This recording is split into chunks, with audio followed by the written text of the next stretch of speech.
Hello and welcome to Boring Dad Gaming, where today we're going to be playing some more Arcadie, Second Born. Let's resume our save. So we did some Aether training in the last episode, which was good. I feel like we're... If we have a look at our status, we might see that Aether Mastery's gone from 10% to 30%, and Aether Charge has gone from 50 to 80%, so that's pretty good. Reflecting the practice that we've put in. So we're going to go back to the palace and rejoin a few days later. You've been sitting with Cyril for about an hour now, discussing the latest news from the Southern Front, when the door to the meeting room bursts open.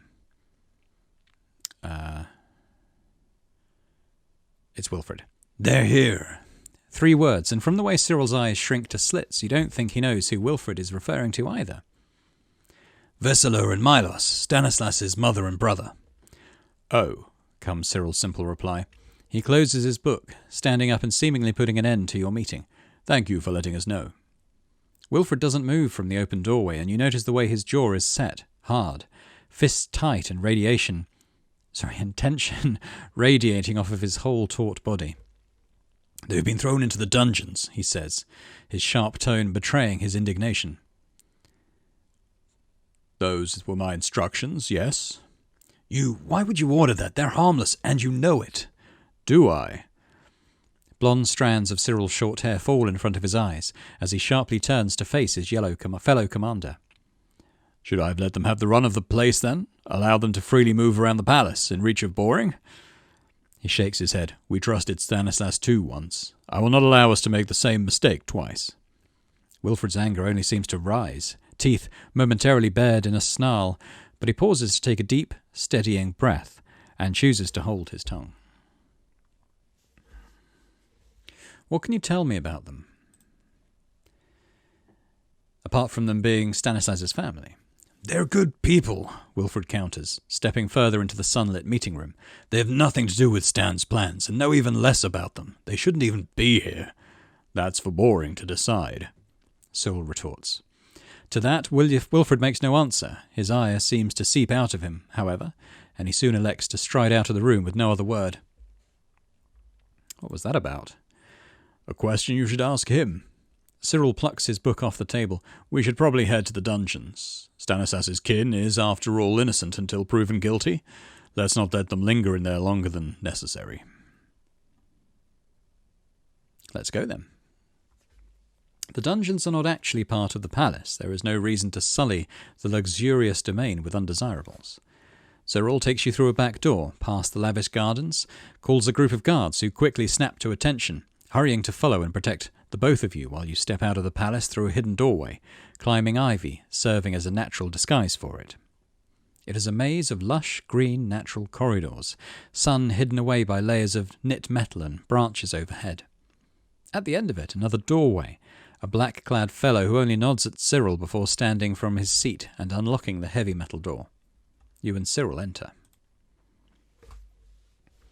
It is bleak inside, a low roof that makes you weary of hitting your head if you stood too tall, a steady humming sound that seems to ooze out of the yellow bulky walls themselves, and a smell of rank food that permeates the air with a sort of disgusting greasiness you can taste with each breath.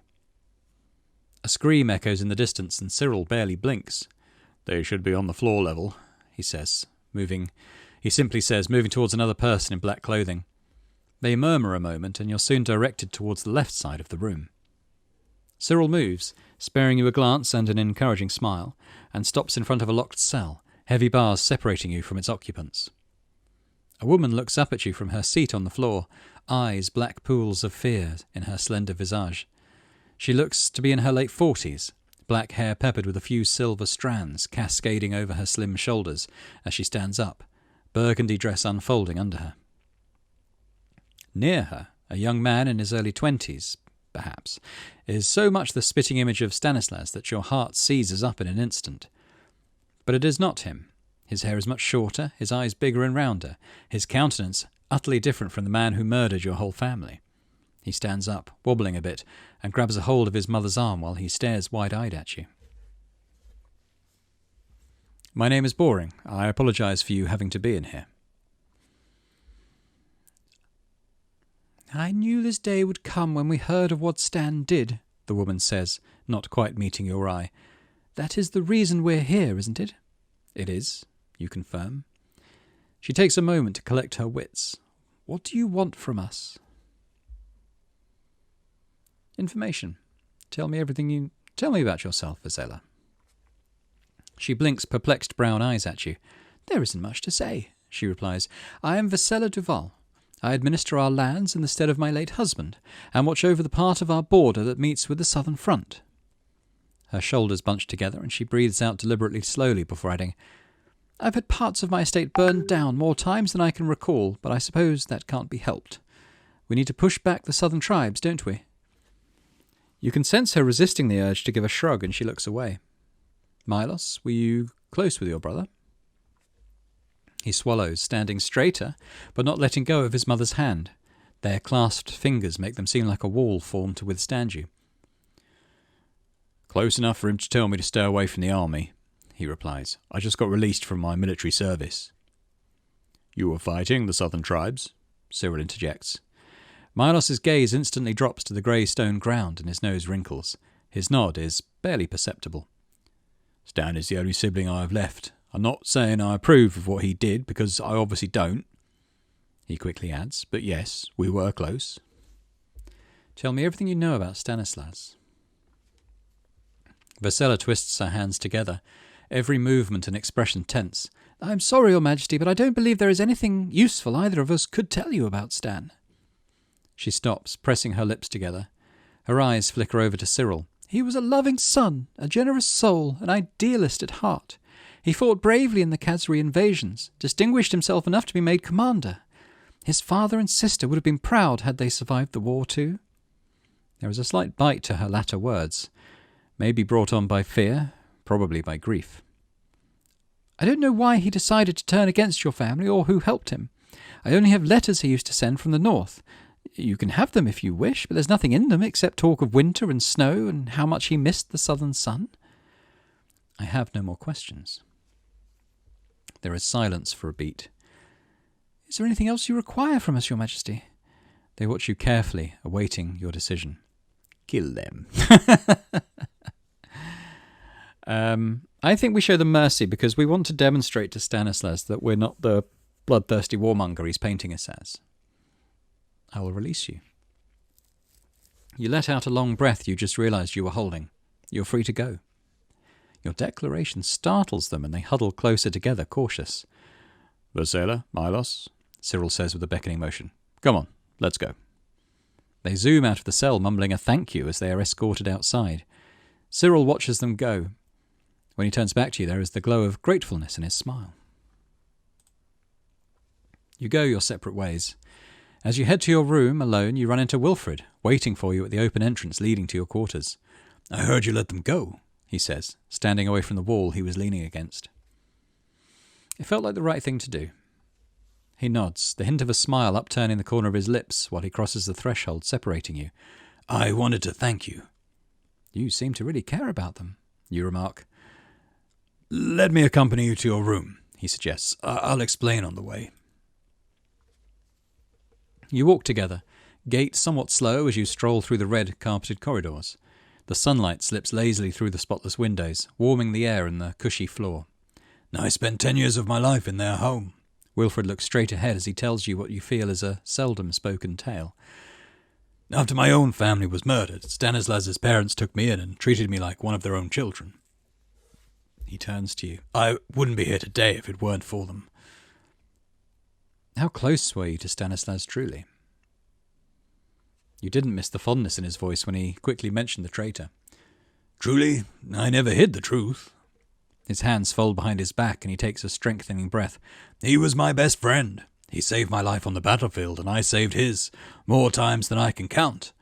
Not that either of us cared to count. We laughed together, bled together, cried together. When we lost his father and sister in the Khazari invasions, it felt like I'd lost my very own kin a second time." He casts a subdued glance your way. "Things are different now, of course. There is only one possible outcome to his endeavour, and it is not in his favour." Stanislas was your only friend. What about Cyril? His side-eye says it all, without him uttering a word. Nevertheless, he says, tone dismissive, I would not really call Cyril a friend. Why's that? I trust that he has the best interests of the kingdom at heart, but I can seldom tell whether his words are sincere or a facade meant to sway his audience to his side. He sighs. I apologize. I should not be speaking ill of him. He is a true asset to the kingdom and to you. So long as we're all on the same side, I shall be thankful that he always seems to know the exact words to speak. Apologies, Your Majesty, he says with a softer voice. I'll be taking my leave now. I'd like to try and catch Vesela and Milos before they leave. With a final nod, he departs.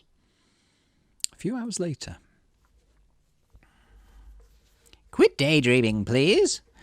You blink, snapping back to the present moment, to the smell of grass and the warmth of the sun rays slitting through the foliage above. You need to focus, Nathaniel says, crossing his arms and aiming an impatient glare at you. Otherwise we'll be here all day with nothing to show for it. You haven't really explained what you want me to do, though, you counter. Telling me to focus can only take me so far. I can't exactly tell you anything more, can I?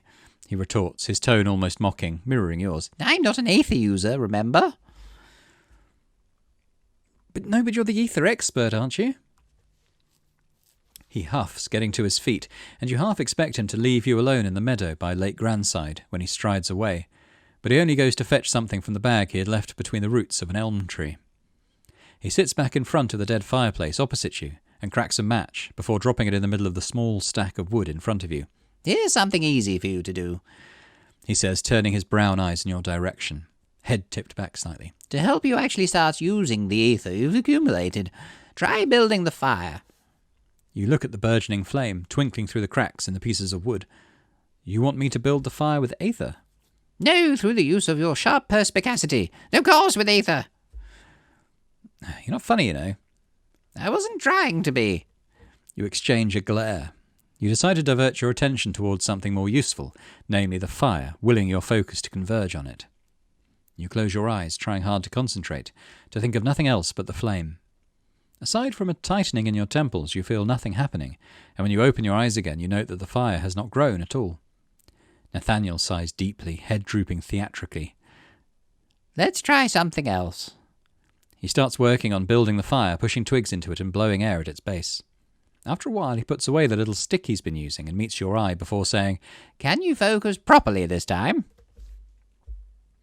I've been doing that for half an hour already. Well, you've been doing it wrong then, he says, wrist bent outwards, slight disdain raising his eyebrow. Focus on the fire, on the way it feels, on the way its energy feels. At first, don't try to do anything with it, simply feel it. You press your lips together on the verge of annoyance, but you decide to push it aside for now. After all, you're here to master aether, not to bicker with Nathaniel. You do as he says, trying to lose yourself in the fire before you, in the dance of its red, blue and yellow flames. Warmth. It permeates the air, crawling up your skin, and there is soon a bead of sweat forming at your forehead. Smoke. Its smell is not unpleasant, the burning wood scent sticking to you. It will not come off unless you wash it off thoroughly, will stay in your hair and clothes to remind you of this moment. Wisps and cracks, flames twirling skyward, hot blood in your veins making you feel feverish with each heartbeat. Fresh water splashes in front of you, and the cold droplets landing on your cheeks almost startle you. You look up to see Nathaniel in the process of unloading a bucket of lake water on the fireplace, snuffing it out. What are you doing, you ask, and get promptly ignored as he sits back opposite you. Now, he says, elongating the word, light it back up. How could I? You've ruined the fireplace by pouring water on it. The wood is thoroughly soaked. That does not matter one lick, he snipes back. You're going to light it by using ether. I'm still not sure how to reliably do that. I know you're not an ether user, but you don't have any kind of pointers? He stretches his back, lips pursed in annoyance or maybe in deep thought. Yeah, I do have a few pointers, he says, though I don't know how useful they'll be to you. He catches a blade of grass between thumb and forefinger, snapping it in two. Ariana, for instance, he continues, described it as making aether flow through and out of her in a pattern that she had previously visualized. She said she would first feel the energy inside her, then direct it outward in whichever way she needed at the time, though she also said it was mostly instincts, and that she couldn't really describe it, so make of that what you will. Isn't there anything useful in all those books of yours? There must be something. What about other aether users? He doesn't deign to pick up on your sarcasm. There is, though I'm not sure how useful it'll be to you, as it seems a little, on the imaginative side. It's been written that some of your ancestors also needed to first picture or visualize what they wanted to make it happen, for it to actually happen. Another one, Diane, is said to have routinely entered a dreamlike state during combat, and every time she used ether, and every single time she did, it was to destroy entire battalions or raze whole cities to the ground, so... He shrugs. These are old tales. I would not use them as a point of reference. He tosses the grass in his fingers and stands up. You have managed to use ether before, haven't you? You nod. I have, but it wasn't entirely a conscious process. What did you feel back then? Well, what you felt back then was when Ariana had just been killed before your eyes, when you had just fled with your life and found yourself hounded through the forest, when some pretentious soldier started mocking you from the other side of the open gates of Fort Queenscliff, while you didn't even have enough strength to stand. How did I feel? Anger. Whatever it was, Nathaniel says, maybe try and put yourself back in that particular mental state. I nod. He stands up. I'll leave you to it. He walks away towards the lake and you find yourself alone with the damp, dead campfire. I try and focus again. You take a deep breath. Focus. The wet wood needs to be warmed up before it can be lit on fire again. You let your eyelids drop. You breathe in, taking in the humid, fresh air, and will yourself to focus only on the illusory image of a roaring fire. You visualize it, down to the last flame dancing in front of you, warming your limbs and the air around you. Its scent getting into your clothes, into your hair, hard to wash off. You keep your focus sustained, not letting it wander even as scurrying ants seem to run right under the sensitive skin of your fingertips. You breathe out, letting out the warmth, the light, the smoke, the embers. You know how it feels, how it would scorch you if you were to be foolish enough to let your limbs anywhere near it, how your eyes would dry in water if you were to stare too long at it. Fire. Destructive force, yet indispensable to life. You know very well how fire feels. A wave of tingles travels from the back of your skull to your temples, and you can't help but blink your eyes open when it hits your vision with thousands of stars. The fire before you is lit. Not bad, Nathaniel says right behind you, making you swivel to catch his eye. Try and make it happen more quickly next time. You eventually decide to leave for the day, and Nathaniel chooses to ride with you in the coach for a change. He sits opposite you and watches you with a silent half-smile for most of the journey. Would you be interested, he asks as the capital's walls appear beyond the trees, if there was a way for you to become more powerful? It would depend on what exactly that would entail. He edges a little closer. I know of a way, or at least I believe I do. I've unfortunately never been able to verify whether the process would be effective or not. He links his hands over his lap, a mysterious smile playing at his lips. I quietly wait for him to continue. He sustains eye contact, silence filling the space between you as your vehicle drives closer to the city gates. I need your blood. I laugh. I should have expected that. It will do nothing. I will do nothing with it that would not benefit you or the kingdom, he promises. But you can't miss the strange twinkle in his eye, even as he turns to watch the road outside the window. But what would you be doing with it exactly? Oh, as I said, I'd use it to make you more powerful, able to have more ether at your fingertips than even Ariana did, he says, looking back in your direction, fingers at his chin. Your power would rival your ancestors. You would be a force to be reckoned with instead of capable of accomplishing feats no other human could ever dream of.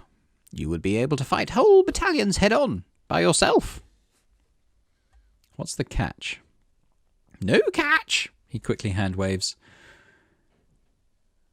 Would this allow me to go through Alcaeus's shield? He pauses, fingers leaving his chin.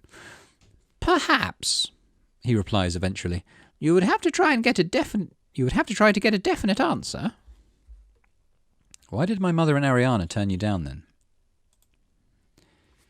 then? Some amount of paranoia, perhaps. It wouldn't really have been useful for Serena. She lacked the gift, and Ariana, well, she thought she was powerful enough as it was. He shrugs, but that doesn't articulate in words the disapproval plain to see in his expression. If there's no catch, why did Wilfred oppose it so strongly? Oh, that's a question you'll need to ask him. I find that ignorance can make people a particular brand of bull-headed. I've made my decision. You decide to... I mean, it sounds pretty good, doesn't it? Let's accept. You draw a breath and give a decisive nod. I will share some of my blood with you, but I expect results. He smiles, a lopsided grin that is anything but reassuring. Oh, you will get them, he says, voice low. Your next stop is Nathaniel's home. You go up to the second floor and he invites you in wordlessly, ignoring you a moment to light the various candles littering the space. The scent of incense lingers in the air, and Nathaniel waves around a branch of burning sage, adding a minty, earthy aroma to the book-filled study. He comes back with an apparatus quite unlike anything you've seen before, tubes and flasks, interlinked in what looks to be a random ensemble. He sits opposite you and asks you for your non-dominant arm. Oh, I'm right-handed. I assume my character's right-handed. Let's give him my left arm. You extend your left arm towards him and he rolls up your sleeve to your elbow. A glass tube appears in his hand, a sharp needle at its end, and you keep watching. I'm not squeamish. I've had so many jabs in my life. Blood tests. You keep your eyes trained on him, but he doesn't return your gaze, his focus entirely on the crook of your elbow as he pushes. It stings, the point of the needle inside a vein. You watch as your blood ebbs away, a steady stream of crimson that promptly fills Nathaniel's glass tube. The needle is removed, and Nathaniel places a bandage over the red point that marks where the needle has broken your skin. He then swivels away, facing the apparatus, and tips the blood-filled tube inside a bigger flask. He closes it off with a cork and turns lazy eyes your way. It'll be ready in a few weeks, he says. I'll come to you then. You nod, standing up. Send word when it'll be ready then. I shall, he breathes, turning back towards the tubes and glasses. You leave him be, departing to your palace for the night. Today is another beautiful sunny day, warm rays shining through the tall, clear windows.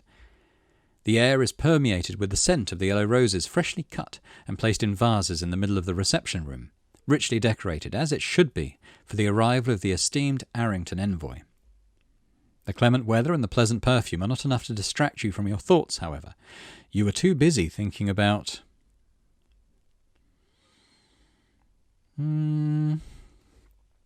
Let's do the second one. How to best speak to the envoy and ensure their aid in the war against Stanislas. Cyril was not certain of the identity of the envoy that was to come.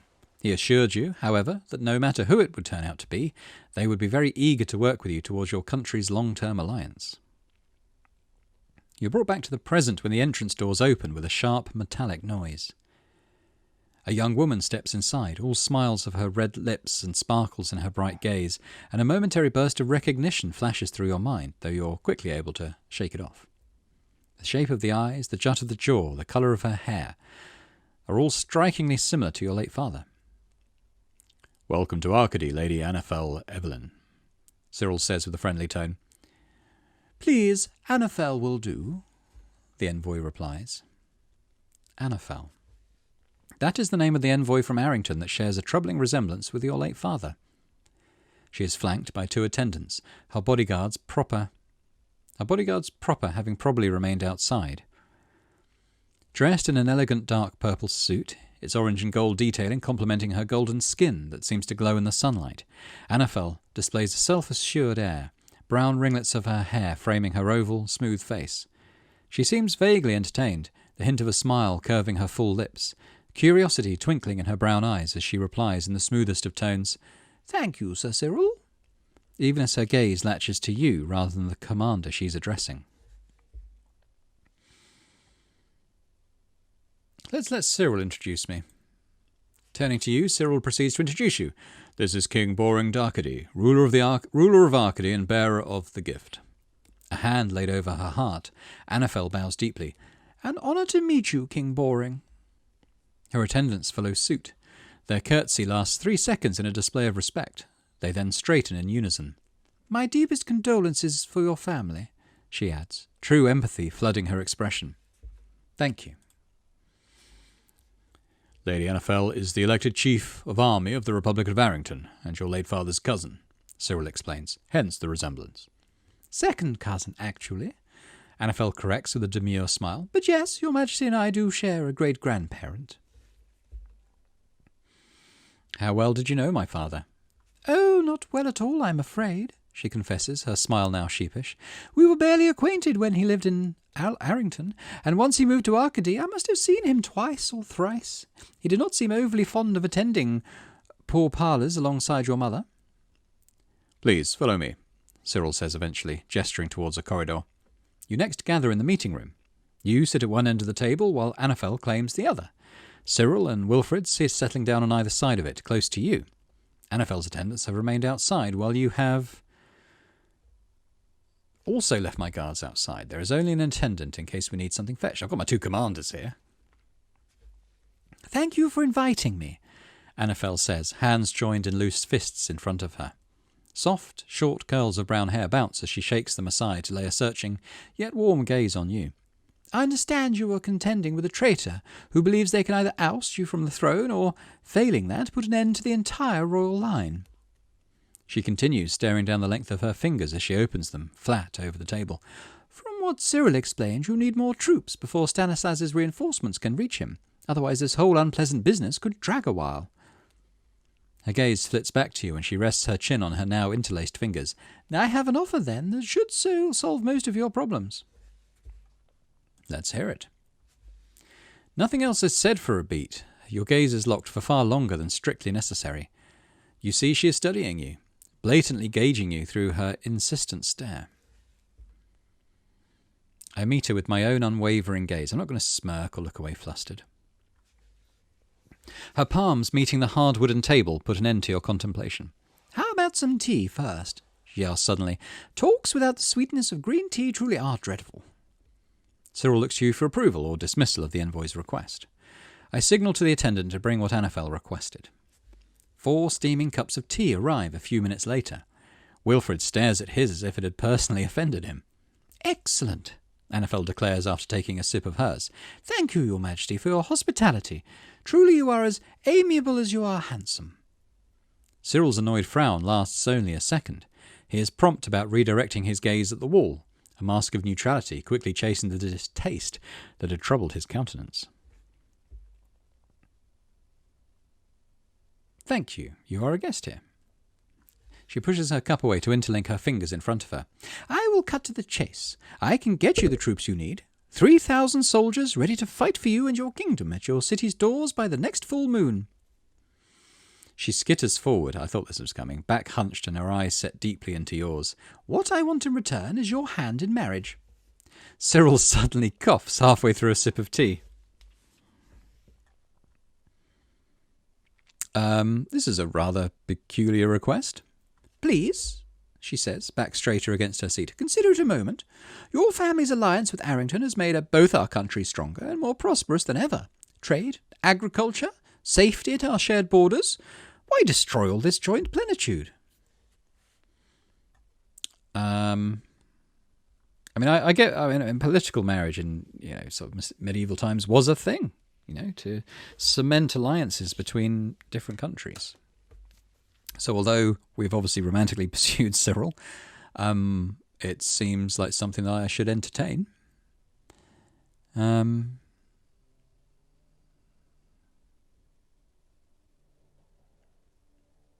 All my responses seem to be negative.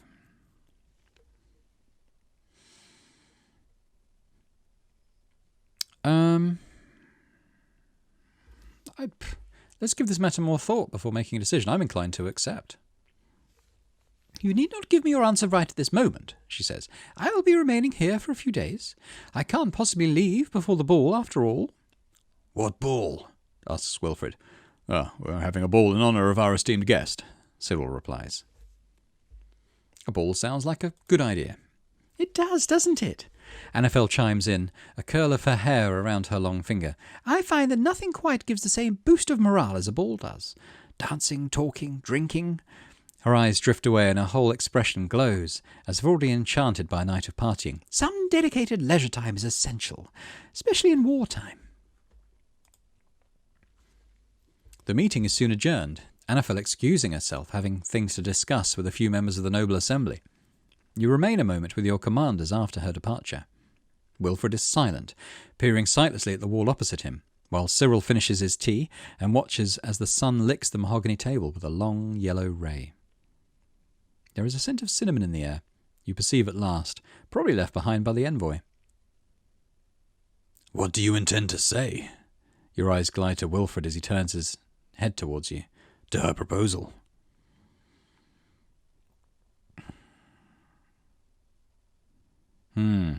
What do we say? I think I will say yes, we need the troops. We don't, Wilfred insists. In the time it would take Arrington's troops to reach us, I will have gathered all the troops we need. Wilfred makes a good point, Cyril says. With nothing more to discuss for the day, the meeting is adjourned, and the day of the ball soon arrives. A couple of days pass, and the night of the ball is already upon you. I will try to make the most of it. Night has fallen a couple of hours ago, yet the ballroom is so bright, illuminated by aether-infused crystal chandeliers hanging down from the ceiling, their changing, mesmerizing light reflected and refracted by the tall mirrors adorning the walls, that one would be forgiven for mistaking evening for daytime. A sweet melody fills the air, slow and cheery, just loud enough to drown out the buzz from multiple private conversations, but not enough to prevent attendees from carrying said conversations. His Majesty Boring Arcadie, an attendant announces almost as soon as you've set foot inside the ballroom. First of his name, ruler of Arcadie and bearer of the gift, head commander of the kingdom's armies and protector of the realm. The guests turn towards you, watching you, bowing down in succession as the attendant finishes his introduction. Their curtsy lasts long enough to... make me feel powerful. As they rise, you look around, your eyes gliding over the attendants and their colourful dresses and suits. You spot Lord Pascal Lacombe watching you like a hawk, Anafel speaking animatedly with a member of the noble assembly, and Wilfred, arms crossed and clearly bored out of his mind. I notice Cyril approaching. He greets you with a smile as you turn his way. Boring, he says, tone jovial and gaze set alight by his smile. I'm glad you could come. He's dressed in his black and gold attire, black and red cape at the back as he makes to hold your hand. His fingers graze yours, softly grasping you to pull you close enough for your shoulders to meet in an outwardly friendly gesture. The contact lasts a touch longer than strictly necessary, his ginger scent reaching your nose just as he makes to withdraw, parting with a bright smile as he does. I hope you'll enjoy the evening, he says. Flirt, are you planning something specific for my enjoyment? He watches you a moment. There is a playfulness in the slant of his eye and the tone of his voice as he asks, Care for a dance?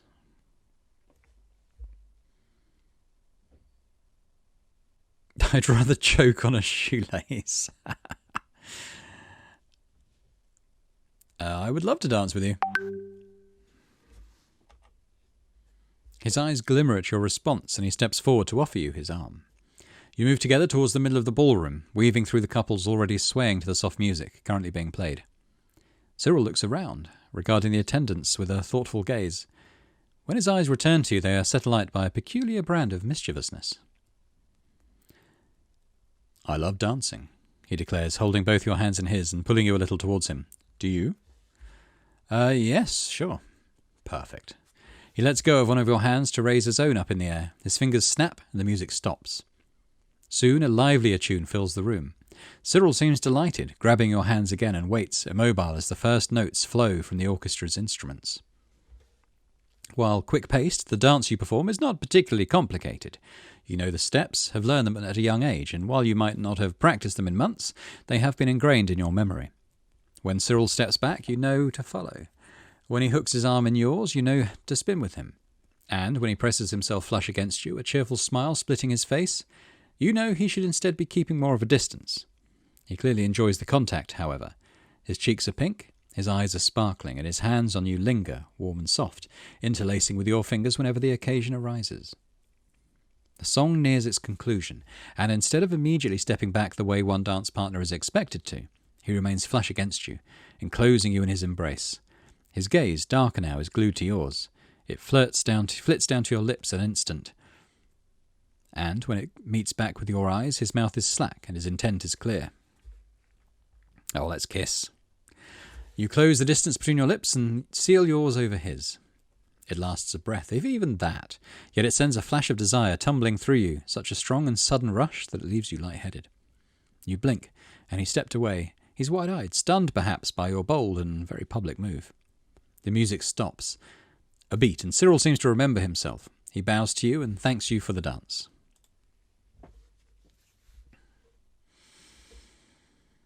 Who's this? Your Majesty? A confident feminine voice interrupts your exchange. You face its way. It belongs to a young woman in a red velvet dress, curtsying by Cyril's left side. As she rises, you meet with her striking green eyes. Her blonde, luscious locks cascade down her shoulders as she turns towards your commander to address him. Cyril? He beams at her. Ah, I thought you wouldn't be able to make it. He walks, quick, the couple of paces separating them, and catches her in a spontaneous, loving embrace. I wanted to surprise you, she says, through his arms, her hands around his back. At last they let go of each other. The woman gives you a beautiful smile as Cyril turns back towards you. Good evening. I don't believe we've met. Boring, this is Elise, my sister. She is Arcadie's ambassador in Arrington. You remember Cyril briefly mentioning her back at the fort, what seems like a lifetime ago. I'm delighted to make your acquaintance, Your Majesty, Elise says, parting with a charming smile. Her cheeks dimple in a way that is uncannily reminiscent of her brother. After a short, polite pause, she adds, I'm very sorry about what happened to your family. I knew Ariana quite well. I like to believe that we were friends. She looks aside, a sad tilt to her head. Her loss is a tremendous tragedy, as is your parents', of course. Thank you. She nods compassionately. There is a lull in the conversation. Elise looks at you, staring, gaze searching as she gathers her arms around her slender frame. Mark isn't here? She asks, her eyes not leaving you. No, he's working, Cyril replies, not elaborating further. She hums and waits a beat. As much as I love my brothers, they're not the reason I'm here tonight. She eventually confesses. I'm here in my capacity as Arcadie's ambassador in Arrington. As such, I believe it is my duty to make you aware of the Republic's current affairs that could affect our kingdom. She uncrosses her arms to take a step closer. Anafel has probably tried asking for your hand. Could I, perhaps, inquire about the answer you're planning to give her? I haven't made up my mind yet. Of course, Elise pauses. I imagine she's promised you troops. Arrington soldiers are well-trained, well-equipped and efficient. We'll do without, Cyril says. Elise glances at him, a silent question in her green eyes. The young woman then looks around, scanning the crowd, perhaps searching for Anafel. Arrington, she says, her gaze returning to you, is particularly proficient in shipbuilding as well as weaponry. My crossbow is one of Arrington's inventions, Cyril explains. A prototype, highly accurate. Downside, it is very costly to manufacture, reason why it never went into mass production. Elise nods. At the moment, they are very focused on one specific project. It involves sulphur obtained from the Khazri tribes. Arrington does not trade with Arcadie's enemies, she quickly adds. This is sulphur obtained over the course of their last invasions. Khazri's latest incursion happened 10 years ago. They've been sitting on the sulphur that long? Elise hesitates. No, but sulphur is highly volatile. There have been attempts to utilize it along the years, but none of them were conclusive until very recently. They are making portable, miniaturized versions of Khazri cannons, something akin to sulphur-powered crossbows, Elise says. I was able to secure a prototype. Her gaze flits to her sibling. You'll be able to take a look at it. If they manage to mass-produce this technology, I'm adamant that it's going to be a game-changer. As long as Arrington remains our ally and does not trade with our enemies, all will be well. However, were you to turn Anafel down, she gives you a meaningful look, they might just expand their pool of trading partners. You mean they'd sell weapons to our enemies? Maybe. Maybe not. They're making guns.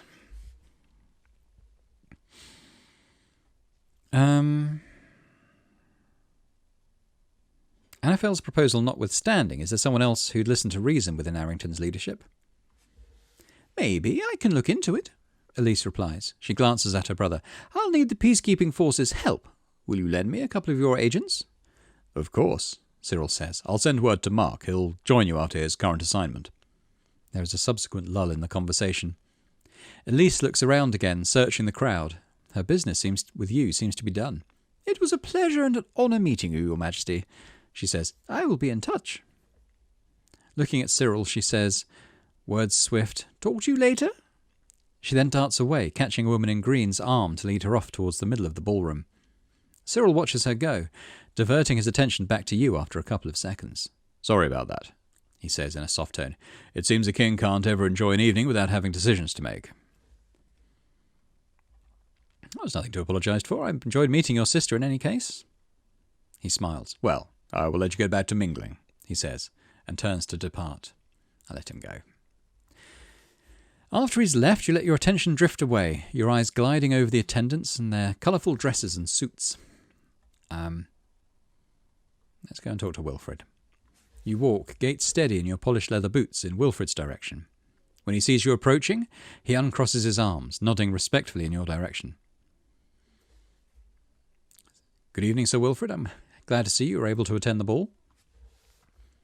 He gives a sort of despondent shrug. I could personally have done without. Looking away, he adds, Annabel is lurking about, schmoozing members of the noble assembly. His gaze darkens when it meets the image of the Arrington envoy. She's probably waiting for your final answer. Do you think we can defeat Stanislas without Arrington's aid? Yes, comes his immediate reply. Our forces are regrouping in Fort Queenscliff as we speak, in far greater numbers than what remains of Stanislas's followers. They might have the advantage of a fortified position, but the castle gates and walls were destroyed in our previous assault. They tried to mend them as best they could, but the repairs will quickly fall. He takes a pause, staring at you unblinkingly. However, he utters eventually, if they don't retreat after Stanislas's defeat, the approaching Cortland forces could prove to be a problem. After a short moment of silence, he nods. Have a good evening, Your Majesty. I will be nearby if you have need of me.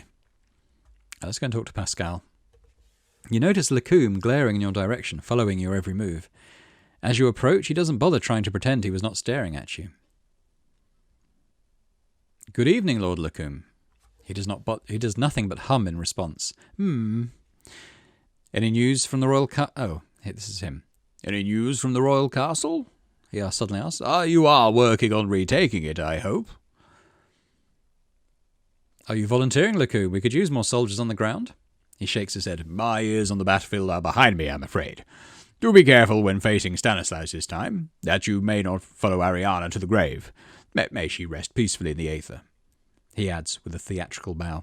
While we're breaching that topic, I was wondering. He flashes a false smile. By what miracle did you survive your latest confrontation with Stanislas unscathed while Ariana lost her life? Between the two of you, she was the strongest, wasn't she? Cyril came to my aid, you succinctly reply. Is that so? Well, let us hope that we will be able to help you again whenever you decide to take on Stanislas. He turns away, proceeds to knead the curled point of his moustache between pinched thumb and forefinger. That was quite the display, he says, changing the subject again. A kiss on the ballroom floor. My, all things aside, you certainly have a knack for exciting gossip, don't you, Your Majesty?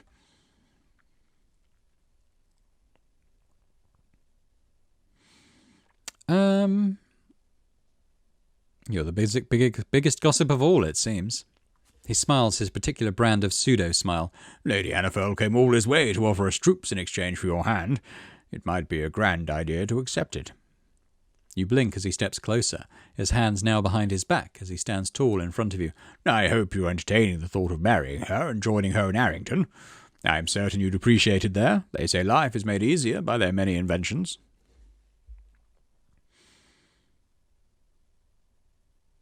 No matter what happens, I will stay in Arcadie. He chuckles and his gaze flickers to the left. Well, this was a very pleasant conversation, he says in the tone of someone not finding it pleasant at all. I wish a good evening to you, Your Majesty. He slinks away after an overly courteous bow. I'll join Anafel. You set your sights on Anafel. You pace closer, and as the distance between you gradually shrinks, she seems to notice you, suddenly dismissing her conversation partner to walk up to you. What is that word? Sempiternal. Smile firmly lodged across her tan face. Majesty, she begins, seeing you is always such a delight. You seem to be enjoying the evening, I politely note. I am, she replies, her smile only growing larger, a twinkle of something you can't quite place in her eye. Unfortunately, I will not be able to enjoy it long. I must leave for Arrington at dawn, and will be trying to catch a few hours of sleep before then. Before I retreat to the quarters you have so generously left to my use, I have to ask, have you given any more thought to my proposition?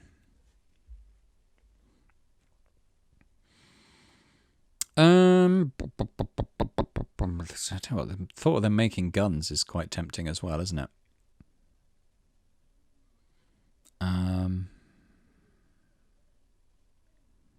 I think we say yes, don't we? I will marry you. I don't have the luxury not to. She smiles. Don't worry, Boring. You'll come to see how marrying me is the best choice you could make, in more ways than one. After an elegant curtsy, she leaves the ballroom. As you decide to retire to your quarters, you spot Cyril near the doors leading out of the ballroom. It seems he's been waiting for you. Boring? He approaches with a smile. Can I accompany you back to your quarters? I think we're going to turn him down this time, honestly. I can go back alone. Have a good night, Cyril. Your reply raises his smile. He takes a step forward, his mouth open around a word he decides against uttering. Instead, he stands straighter and nods. Have a good night as well, Boring. Let's have a look at our relationships. Wilfred, he's kind of hovering around the same amount. Cyril as well. I think he was probably higher. He's probably come back down. Nathaniel still likes us. Status. Edging more towards serious than playful, very slightly. Quite diplomatic. Very bold. We were emotional, but we're edging more towards stoic now, but we're still friendly. Aether Mastery in Charge is still looking pretty good. Noble Support, still pretty low. Army Support, decent. And we're moving more towards Pacifist still. A few days later. Fort Queenscliff, you note as its red walls loom over the horizon, is exactly as you remember. Large edifice standing amidst green rolling plains. It is midday, but the sun is not able to cast its scorching rays down on you, blocked off as it is by a blanket of grey clouds. The sky rumbles in the distance, a thunderstorm to come, perhaps, as you ride the last 100 yards towards the fort. The gates are closed. As you come nearer, soldiers atop the rampart seem to recognise you and your entourage, and a few moments later the heavy wooden gates slowly open. You glimpse inside of the fort. It is teeming with troops, busy moving to and fro, training or fetching equipment, a commotion that barely quiets down when you enter the fort proper and dismount your horse. You watch as your companions, Cyril, Wilfred, and a few of the royal guards do the same. You will be launching the assault to retake the royal castle in less than a week. Your soldiers have regrouped in Fort Queenscliff and are busy making last-minute preparations. The whole thing gives you a powerful, melancholy-tainted sense of déjà vu. A flash of steel a few feet away catches your eye. As you turn in its direction, you find yourself looking at an approaching woman, fully armoured except for her forearms and head. Auburn, short hair frames her freckled face that is set in a smile, and as she comes to a stop in front of you, she places a fist sideways across her heart. A salute, as she bends at the waist quickly, her hair bobbing back into place as her reddish-brown eyes set upon you. Greetings, Your Majesty, she says, tone formal. It is an honour to finally meet you. Her black-gloved hand flattens above her chest. I am Valerie of the Forrester family, commander in the east. I am manning Fort Queenscliff in Cyril's stead. Good to see you, Valerie, Cyril says behind you. The honour is all mine, Lady Valerie. She drops the hand over her sternum and gestures for you to follow her as she moves towards the fort proper, wading through the soldiers. I understand you're here to discuss the plan to retake the royal castle, she says, loud enough for you to hear over the commotion. Would you want us to start the meeting immediately, or would you like to review the troops first? Please show me the troops first and how they've been preparing. That is important information. Valerie nods. This way, Your Majesty. She guides you through the fort, taking you to the training grounds where you are able to observe your soldiers practicing their sword skills. They pay you only a moderate amount of attention, perhaps not wanting to seem distracted before their commanding officers. Nearby, some are busy putting the last touches to a couple of impressive siege weapons, built of wood and steel. 2 trebuchets, one slightly larger than the other, are almost ready to rain down destruction on your enemies. There is a distinct lack of belfries or ladders, however. Building a couple of those would perhaps have been a more astute choice as you're planning on attacking a castle. You soon reach the vicinity of the armoury. Its door is ajar, and as Valerie comments on the worsening weather, you take a peek inside. Swords and shields, bows and lances. Nothing out of the ordinary, except for a dozen barrels stacked in the darkest corner, half hidden behind a mound of hay. I inquire about the barrels. Remnants from the Khazri invasions, Cyril clarifies. They're effectively bombs, made of a mix of sulphur and oil. We're not planning on making use of them, Valerie adds with a circumspect smile. Why is that? You inquire. They are far, far too volatile, she replies. The last time we tried ended in tragedy. The last time we made actual use of them was during the Khazri invasions, Cyril explains. Nathaniel might have told you about this, but that was 10 years ago. They're definitely not as stable as they should be. We'll have to figure out a way to safely dispose of them someday. For now, we should proceed to the war room, Valerie says. The war room is also just as you remember it, walls lined with books, heavy curtains at the windows, and a beautiful painting of Arcadian, verdant plains on its rightmost wall. For a brief moment, the image of Ariana comes to you as she used to often stare into that particular painting, her tall figure always ramrod straight, arms crossed and thoughts elsewhere. Cyril drags out a chair for you, though you notice none of the commanders is planning on taking a seat. I sit down at the end of the table, presiding over the meeting. You sit at the end of the large table and stare down at the maps splayed over it.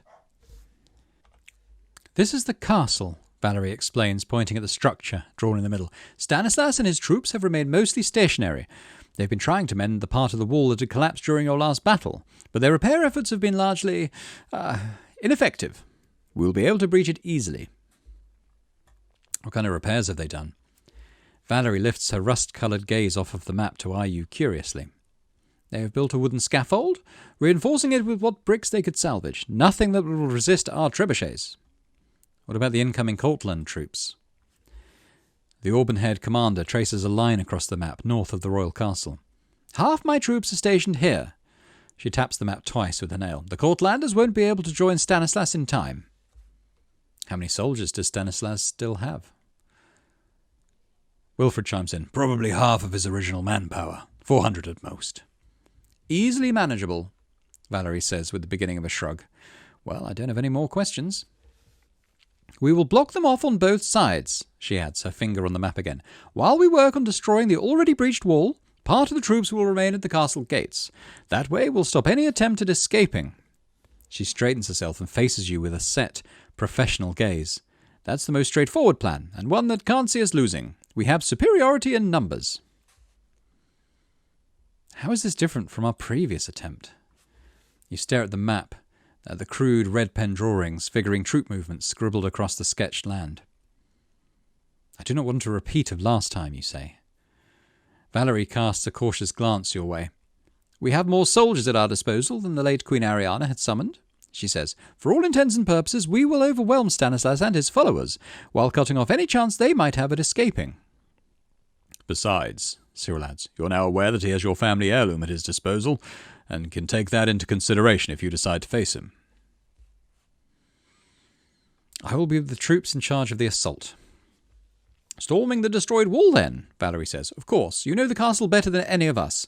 You'll be able to lead the troops to victory. There is a momentary lull in the conversation as each of you peers down at the map, taking stock of the plan and everything it entails. You'll have to avoid any recklessness, Your Majesty, Wilfred says. Stanislas still has your family shield. He will try to use the same strategy on you that he did against Ariana. I'm not Ariana. I will not make the mistake she made. One of the mistakes she made was running after him alone. I'm only suggesting you avoid doing that. Thank you for your concern, but I know what I'm doing. Wilfred watches you a moment. You can tell he's not entirely pacified, but he elects not to press the point further. You exit the meeting room when all has been said and done, leaving your commanders to discuss the finer points of the plan and details you don't need to be there for. As you close the door behind you, emerging into the grey hallway, footsteps to your right catch your attention. Your hand slips off the handle and you turn your head, laying your gaze on a face you need a moment to quite place. Shoulder-length black hair, a faint scar above his right brown eye, the air of a man determined to carry out his mission successfully, whatever it might be. The last time you saw him, he had quite a different air about him, the air of someone whose only reaction at seeing you dead would be to laugh. Lieutenant Thomas. He does not hold your gaze as he passes you by. You get the distinct impression he has not fully recognized you. I call him back. Lieutenant Thomas. He spins around, eyes wider, blinking rapidly as he takes another stunned look at you. Strange that he didn't recognize you by sight, yet the timbre of your voice was enough to jog his memory. Your Highness, no, Your Majesty, he says quickly, fist over heart as he bends his head. I deeply apologize. For what, he doesn't specify.